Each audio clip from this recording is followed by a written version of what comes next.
Realmente es un privilegio poder estar acá, reunidos con el pueblo de Dios, alabando su santo nombre y compartiendo esto que es realmente el tesoro del universo. Les invito por favor que me acompañen al Evangelio de Marcos, por favor. Gracias.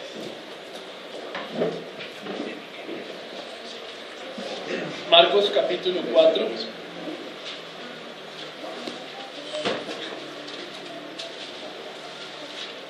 Versículo 35 al 41.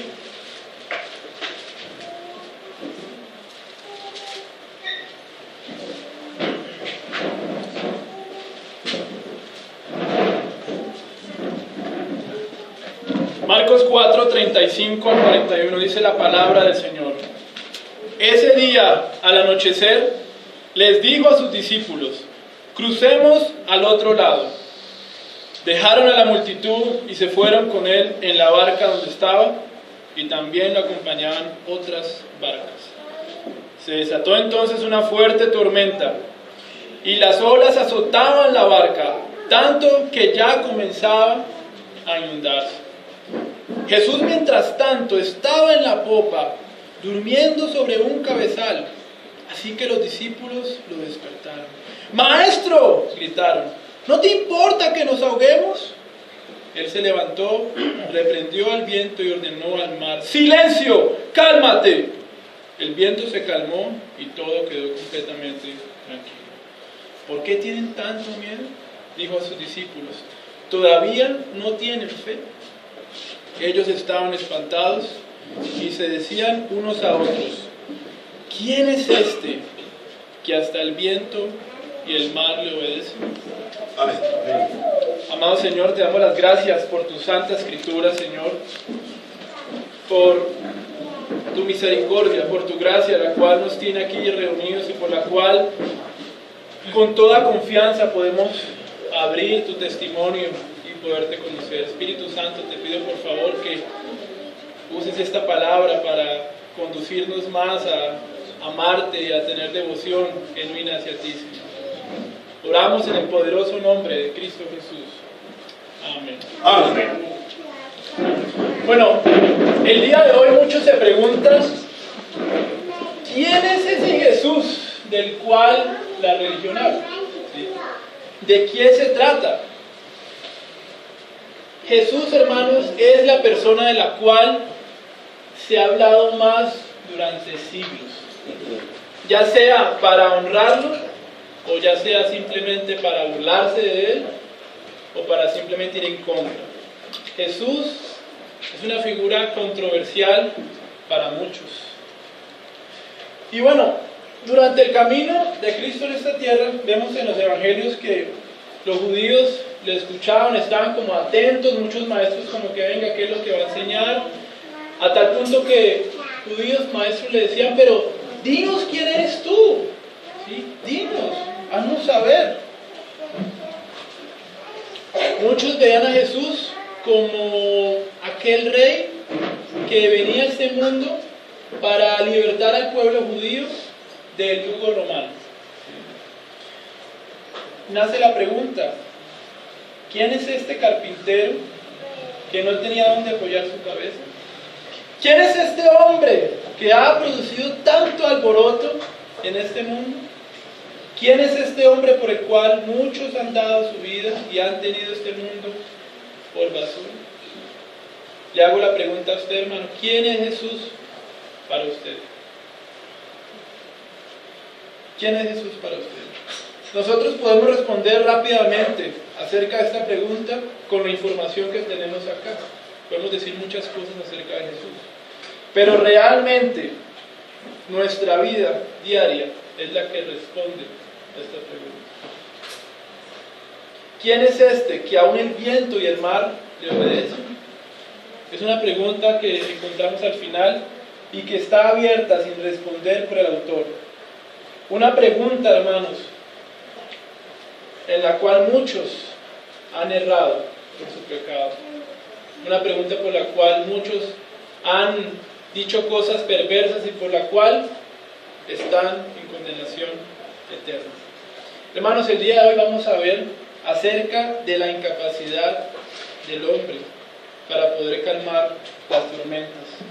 El propósito de las tormentas, pero también, hermanos, vamos a mirar la misericordia, el amor, el poder de Dios calmando las tormentas. Amén. He titulado este mensaje Jesús, el Señor de la tormenta. Amén. Jesús, el Señor de la tormenta. Y entonces arranquemos y miremos los primeros 2 versículos. Dice el texto: ese día al anochecer les dijo a sus discípulos: crucemos al otro lado. Dejaron a la multitud y se fueron con él en la barca donde estaban. También lo acompañaban otras barcas. Bueno, cuando llega la noche, lo normal es que hemos trabajado durante todo el día y lo único que queremos es descansar, ¿sí? Estamos agotados, no queremos bullicio, no queremos distracciones, simplemente queremos descansar en nuestro hogar. Jesús, como nosotros, no solamente, bueno, Él era Dios 100%, pero como nosotros era humano, Él se cansó, ¿sí? Él tuvo hambre. Y entonces Él decide, bueno, crucemos al otro lado. El Señor había estado muy agitado durante ese día. Él había estado muy ocupado. Si nosotros revisamos los versículos anteriores, Él había hablado en parábolas a muchas personas desde la barca, y aún después había estado de manera privada con sus discípulos enseñándolos. Llega la noche, el Señor está cansado y agotado y manda a sus discípulos: crucemos al otro lado. Cruzaría de Capernaum hasta el país de los Gadarenos. El Señor entonces necesitaba descanso luego de hablar mucho.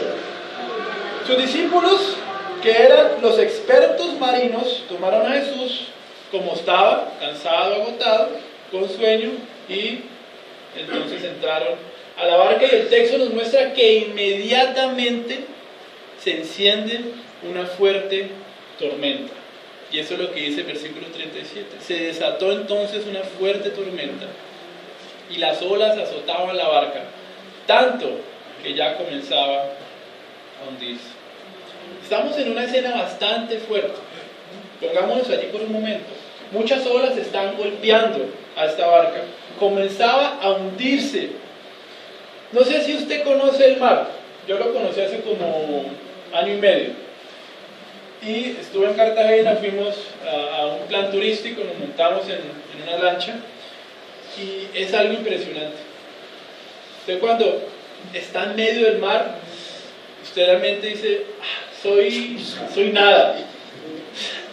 Soy nada. Y lo más curioso es que usted puede estar en la lancha y puede ir suavecito, y usted ve como unas suavecitas olas le mueven toda la lancha. Yo en ese momento, a uno le da impresión, ¿sí? Uno se siente impotente. Ahora pongámonos en las sandalias de estos hombres, que a pesar de que eran marinos, están de noche. El relato de Mateo describe de manera más precisa que las olas cubrían la barca, se le estaba metiendo a esta barca. Hay un desespero. Y aquí no estamos hablando de lanchas turísticas. Usted puede montar una lancha turística, le pone su salvavidas, el líder de la lancha lleva un radio preguntando a ver cómo está el tiempo, a ver cómo están las olas, tanto que hasta tienen tiempo para tomar algunas cosas, hasta para cantar y molestar. Esto no es el contexto de estos hombres. Ellos no estaban en una lancha con motores, no, era puro remo. Y era una lancha pequeña, no de un gran material, era madera, o sea, algo muy sencillo. ¿Sí? Esto es donde están estas personas. Y el mar está bastante agitado. El viento está encendido. Nos encontramos, hermanos, en el mar de Galilea, al norte del valle del Jordán. Este mar tiene 20 kilómetros de longitud, unos 11 kilómetros de ancho, y está rodeado por colinas. ¿Qué pasa? El viento frío viene, atraviesa las colinas y se choca con un viento caliente que hay sobre este mar, lo que produce que en cuestión de minutos se enciendan tormentas. ¿Sí? No hay tiempo para vamos a regresar o algo así.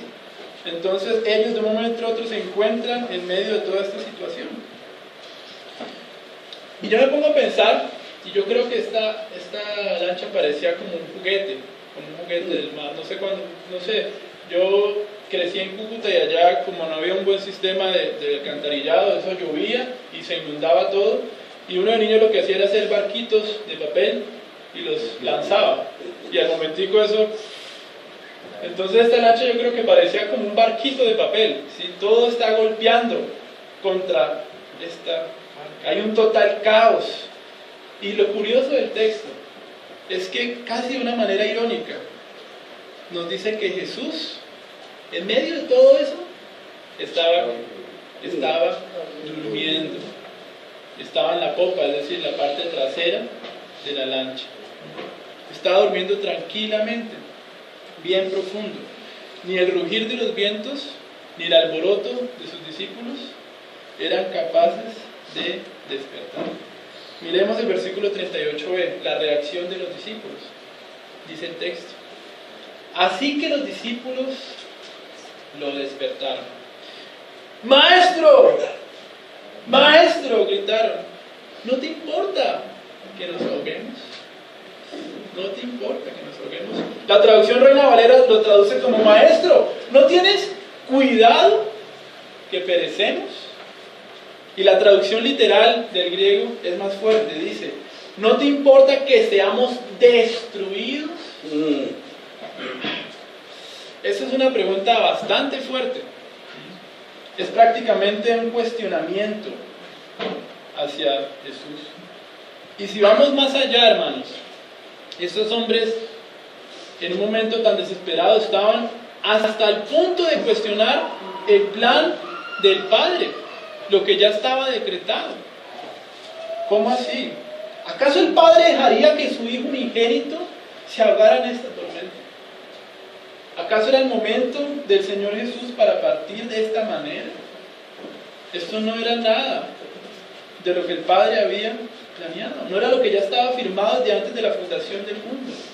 Estos hombres entran en un desespero y ni sabían lo que estaban diciendo, no tenían noción de estas palabras. Por otro lado, nace la pregunta: ¿acaso Jesús no había escogido a estos hombres para que predicaran, dándoles autoridad para sanar enfermedades y para sacar demonios, como lo muestra el capítulo 3, versículo 15? Ellos prácticamente estaban diciéndole al Señor: ¿tan poco valor tenemos para ti, Jesús? Ellos solamente podían ver la tormenta, no podían ver o dimensionar a ese Jesús que estaba allí con ellos. La pregunta: ¿acaso nosotros hubiéramos reaccionado de otra manera? ¿Hubiéramos estado totalmente tranquilos, relajados? Realmente lo dudo. Ellos estaban aterrados, y en estos momentos que la muerte se aproxima, las personas que parecen más leales y fieles terminan diciendo cosas y luego se lamentan. Y hermanos, pareciera que a veces nosotros vivimos cosas así. Estamos tranquilos, todo va supremamente bien en nuestra vida, tenemos a Jesús, venimos a la iglesia, en nuestra casa todo está bien, tenemos un trabajo estable, muchas cosas. Hemos visto el poder de Dios obrar en nosotros. Las aguas están tranquilas, pero de un momento a otro se agita nuestro barco. No lo pudiste prevenir, fue algo inmediato. Sales de tu comodidad, es más, el Señor te saca de tu comodidad y el Señor te conduce al mar de la prueba, al quebrantamiento de tu alma, al fuego de la formación. ¿Cómo es nuestra reacción? Señor, sálvame. ¿Por qué yo? ¿Sí? ¿Por qué a mí? ¿Ahora qué hago? ¿Dónde estás, Señor? Y más aún, llegamos hasta dudar: ¿no soy yo tu hijo? ¿Por qué pasa esto?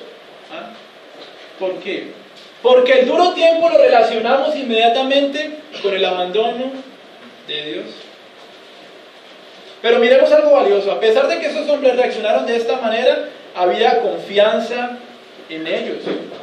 ¿Por qué? Porque buscaron a su Señor. Ellos reconocieron, solo Él puede hacer algo. Y es increíble, unas personas expertas en las aguas, eran pescadores, acudirían a un carpintero. Eso nos muestra la confianza que dan estas personas. Porque a pesar del desespero, ellos habían visto el poder de su maestro sanando enfermedades. Pero su fe no llegaba hasta el punto de poder confiar en que Jesús, aún durmiendo, estaba en control de estas cosas. De esta manera, hermanos, entremos al asombroso milagro. Versículo 39. Él se levantó, reprendió al viento y ordenó al mar: ¡silencio! ¡Cálmate! El viento se calmó y todo quedó completamente tranquilo.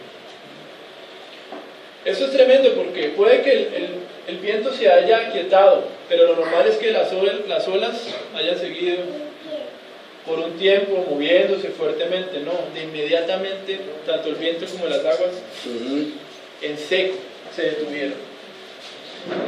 Hermanos, es lamentable que nosotros pasemos por relatos como estos y simplemente lleguemos a verlos como una historia más.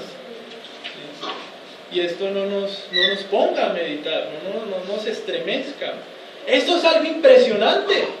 Esto es algo real, esto ocurrió. Esto ocurrió, hermanos. Hubo un pueblo que tiempo atrás presenció como un mar se abría. Por siglos estas personas leyeron acerca de este relato. Ahora estamos en un momento en donde el creador del universo se pone en control de las aguas. No utilizó a alguien más, él mismo estuvo enfrente y reprendió el viento y las aguas. Jeremías capítulo 5 versículo 22 dice: a mí no me temeréis, dice Jehová, no os amedrentaréis ante mí, que puse arena por término al mar, por ordenación eterna, la cual no quebrantará. Se levantarán tempestades, mas no prevalecerán. Bramarán sus ondas, mas no lo pasarán. Jeremías 32, 17. Oh Señor Jehová, he aquí que tú hiciste el cielo y la tierra con tu gran poder y con tu brazo extendido.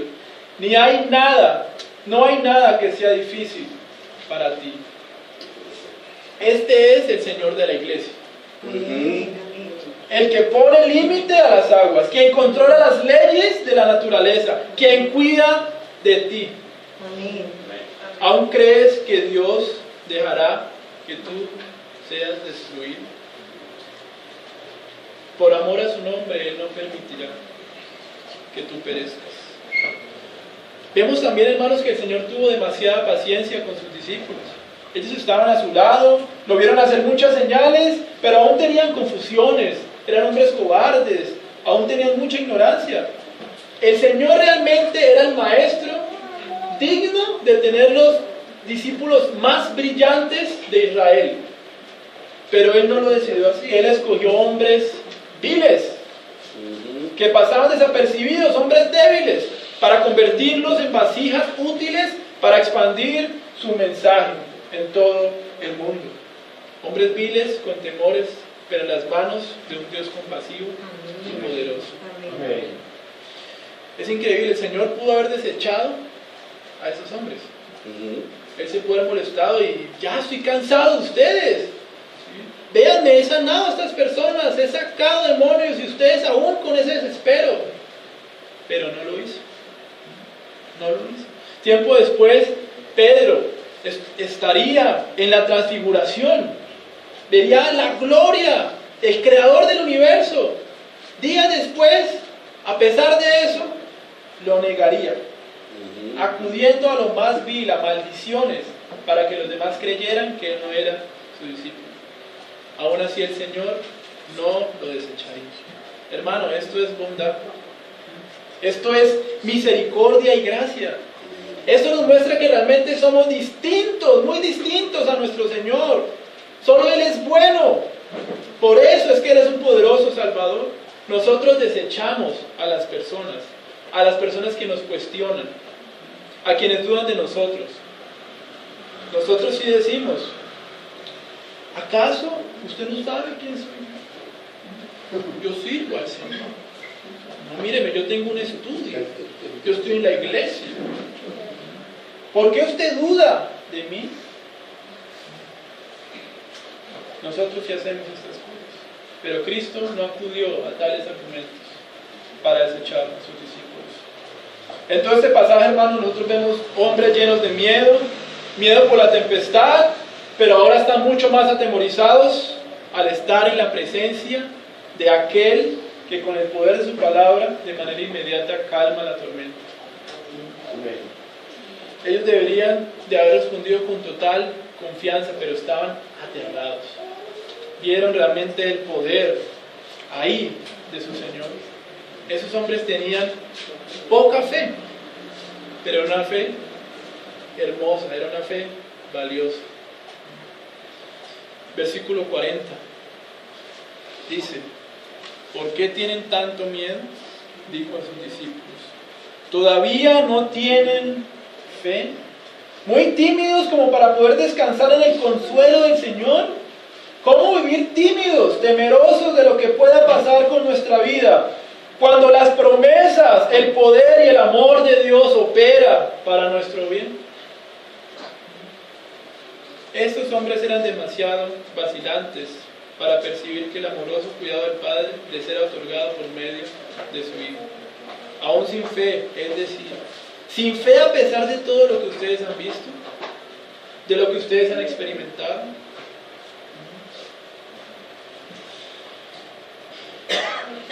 Hermanos, es necesario que nosotros vayamos a la prueba, que el Señor nos conduzca a la prueba, porque allí realmente creceremos cuando las aguas están agitadas.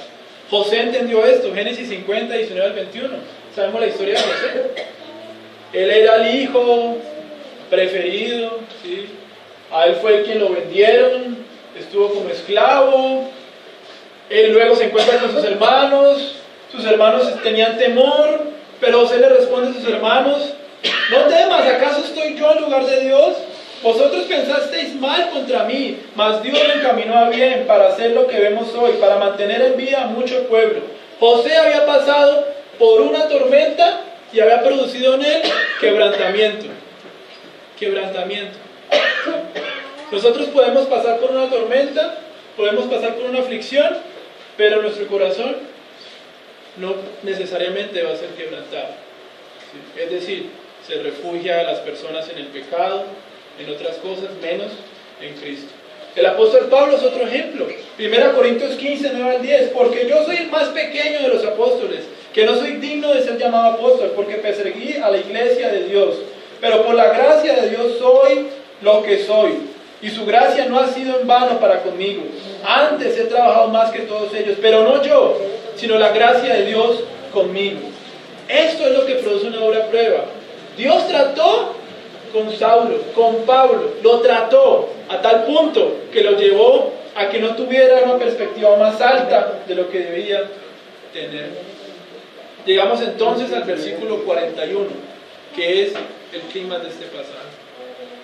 Veremos aquí el profundo efecto de este milagro. Ellos estaban espantados y se decían unos a otros: ¿quién es este que hasta el viento y el mar le obedecen? Ellos estaban aterrados a causa de todo lo que Jesús había revelado con relación a sí mismo, pero probablemente más a causa del poder que había manifestado. Aquellos hombres temieron con gran temor, dice Marcos literalmente. El espanto que aquí se menciona era una combinación entre temor y reverencia. Los discípulos comienzan a darse cuenta: la grandeza de Jesús es mucho más sublime de lo que se habían imaginado. Él no solamente ejerce control sobre las multitudes que lo escuchan, sobre las enfermedades, sobre los demonios, también sobre las olas, sobre el viento. ¿Quién es este entonces que hasta el viento y el mar le obedecen? A nosotros nos parece que por el momento al menos los discípulos se hallaban profundamente impresionados por el poder, majestad y gloria de su maestro. ¿Qué clase de persona es esta que está a nuestro lado? ¿Qué hombre es este? Y la respuesta no se nos da aquí. La narración termina de una forma muy apropiada, fijando nuestra atención sobre la persona de Jesucristo, de modo que todo aquel que la lea pueda dar su propia respuesta, pueda profesar su propia fe y agregar su propia alabanza. ¿Quién es este hombre? ¿Qué piensas tú de Cristo? ¿Es tan siquiera un accesorio en tu vida? ¿Quién es Jesús para ti? ¿O es todo? ¿O es todo para ti? Cristo es el Señor sobre las tormentas. La finalidad de las tormentas es ver la gloria de Cristo. Amén. Es que, hermanos, Cristo se glorifica al introducirnos en la tormenta, pero también al librarnos de la tormenta. Entonces, cuando nuestras fuerzas no van más y hemos sido humillados, podemos ver el fruto de la prueba. ¿Estás pasando por una prueba? Agradece al Señor. Quizás has orado en momentos, Señor, pero es que dudo de mi fe está débil. ¿Sabes cuál va a ser la respuesta? Que te introduzcan en una prueba, porque allí tu fe va a ser ejercitada. Recuerda el versículo 36, dice que también otras barcas lo acompañaban. También otras barcas lo acompañaban. Esto es interesante.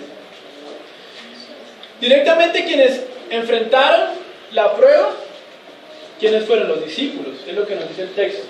Podemos inferir tranquilamente que al calmarse la prueba, las barcas que estaban alrededor se vieron beneficiadas. Se vieron beneficiadas. En ese sentido puedo pensar lo siguiente. Y es que cuando usted está enfrentando una prueba, cuando estamos enfrentando una prueba, hay barcas que están a nuestro alrededor. Le podemos llamar amigos, la familia, la propia iglesia, y ellos están al lado de usted. Ellos serán afectados al ver el poder de Cristo obrar en usted. ¿Cómo estás respondiendo en medio de la tormenta, en medio de la prueba? Hay personas, barcas que te están mirando, que están pendientes. Hay quienes están mirando cuán poderoso es que el mundo vea que a pesar de que estamos en la situación más perversa, podamos estar glorificando al Señor. Que el mundo pueda ver que hay algo que nos está sosteniendo, y es Cristo. ¿Cómo lo soportaste? Las personas nos pueden preguntar, sobre todo los que no conocen a Cristo, pero a usted le pasó todo esto, ¿usted cómo pudo aguantar?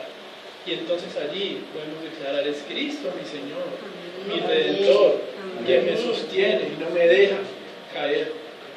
¿Cómo es posible entonces que un hombre le diagnostican cáncer, va a morir en 4 meses, y este hombre lo que está es dichoso porque va a morir y va a poder ver a su Señor? Y las personas que están alrededor, ¿cómo es posible que está feliz? ¿Cómo es posible que no está desesperado? Ven la gloria de Cristo en la vida de esa persona. ¿Estás pasando por la tormenta? Normalmente lo que nosotros pedimos es, dame una lista de cosas, quiero hacer cosas, quiero obrar. Y uno lo aconseja, hermano, busque a Cristo, ore al Señor y, yo ya sé eso, hermano, yo ya sé que tengo que orar. Dígame ¿qué tengo que hacer? Yo quiero orar. Hermano, menospreciamos el encuentro con nuestro Señor. Es realmente lo que nosotros necesitamos. ¿Crees que Cristo te ha dejado solo? Te invito a que regreses tu mirada a quien domina la creación. Sé osado, arriésgate para creer. El Señor ha dicho, no te desampararé ni te dejaré. En esta promesa Dios da a su pueblo todas las cosas. Ningún atributo de Dios dejará de ser empleado para nuestro bien. Dios es poderoso, entonces manifiesta su poder en bien de los que confían en Él. No hay nada que puedas desear, no hay nada que puedas solicitar, no hay nada que puedas necesitar en el tiempo o en la eternidad. Nada que haya en este mundo o en el venidero. Nada que haya en el momento presente ni en la mañana de la resurrección. Y por fin nada que haya en el cielo que no esté contenido en esta promesa. No te desampararé ni te dejaré. Que podamos decir como el salmista, hermanos: aunque ande en valle de sombra de muerte, no temeré mal alguno, porque tú estarás conmigo. Tu vara y tu callado me infunden aliento. Los discípulos tuvieron temor al ver la gran dificultad y al saber que Jesús parecía estar dormido. Muchas de las cosas, dependientes de esto, hermanos, muchas de las cosas que asustan a los creyentes y que les puede llenar de angustia, dejarían de asustarles si se esforzaran en ver al Señor en todo, detrás de cada provisión y gobernando todas las cosas, de manera que no cae un solo cabello al suelo sin su consentimiento. Amén. Entonces, bienaventurados los que pueden oír la voz del Señor a través de las nubes y las tinieblas más espesas y por encima de las tormentas y vientos más atronadores. El Señor regresa pronto. Su voz como truenos que llenará de gozo a su pueblo, llenará al mismo tiempo de terror a los incrédulos. El Señor que domina las aguas es Dios con nosotros y está llamando al arrepentimiento a muchos. Dice el salmista: tema Jehová toda la tierra, teman delante de él todos los habitantes del mundo.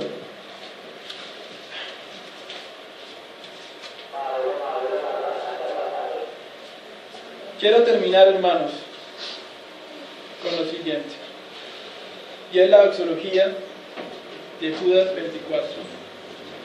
Dice el Señor: y aquel que es poderoso para guardaros sin caída y presentaros sin mancha delante de su gloria, con gran alegría, al único y sabio Dios, nuestro Salvador, sea la gloria y majestad, imperio y potencia, ahora y por todos los siglos. Amén. ¿Quién es este que hasta el viento y el mar le obedecen? Es el Hijo de Dios. Oh, aleluya. Es tu Salvador, es tu Señor. Primera de Pedro capítulo 5 versículo 7 dice: toda ansiedad llévenla al Señor, Él tiene cuidado de nosotros.